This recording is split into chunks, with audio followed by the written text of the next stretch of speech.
پریمیر پرو 2025 با ویژگی‌های جدید، قابلیتی که توی نسخه بتای کریتیو کلاود معرفی شده. بازم فراموش کردم بگم لایک و سابسکرایب فراموش نشه. کلر منیجمنت بهتر، پراپرتی‌های جدید و سرعت پلی بک بهتر و رندر قوی‌تر.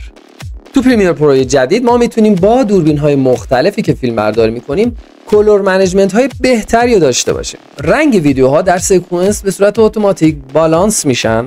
یه نکته خیلی جالبی که توی پریمیر پرو در کلر منیجمنت اون اجرا شده توی سال 2025 اینه که شما میتونید خیلی راحت فوتیج هایی که با کامراهای مختلف گرفته میشه رو مستقیم بفرستید توی سکانس مربوط به اون و رنگی که به دست میارید یک رنگ بالانس شده خیلی خوبه و آماده ادیته. همچنین یک فضای رنگ جدیدی به اسم ACESCCT توی پریمیر پرو اومده که به شما این قابلیت رو میده که رنگ ها رو خیلی بهتر ادیت کنید و یک منیجمنت بهتری داشته باشید.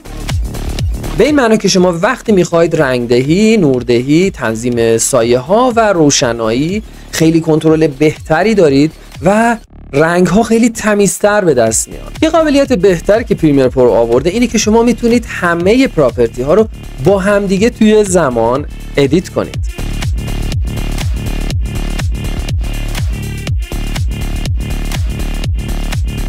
و در پریمیر پرو جدید کراپ کردن خیلی راحته و شما مستقیم میتونید توی ویدیو کراپ خودتون رو انجام بدید. سرعت رندر کردن شما تا 3 برابر بیشتر شده. تو رنگ بندی هم خیلی به شما کمک کرده. یو آی جدید پریمیر پرو شما میتونید به صورت دارک مود، های کانترست و لایت مود اونو تنظیم کنید. تو قابلیت جدیدش هم به شما این امکان رو داده که توی قسمت پراپرتی هر چیزی که سلکت میکنید به صورت کاملا هوشمندانه پراپرتی های مربوط به اون چیزی که سلکت کردید رو بهتون نشون بده.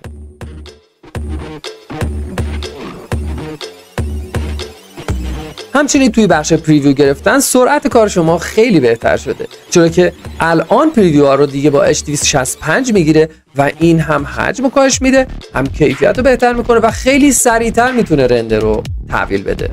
توی بخش رندر گرفتن فوتیج ها و نگهداری اون ما بهترین کیفیتی رو که انتخاب میکنیم برای رندر کردن و نگه داشتن فایل هامون معمولاً پرورز هست و در پریمیر پرو 2025 شما میتونید 3 برابر سریعتر پرورز خودتون رو رندر کنید.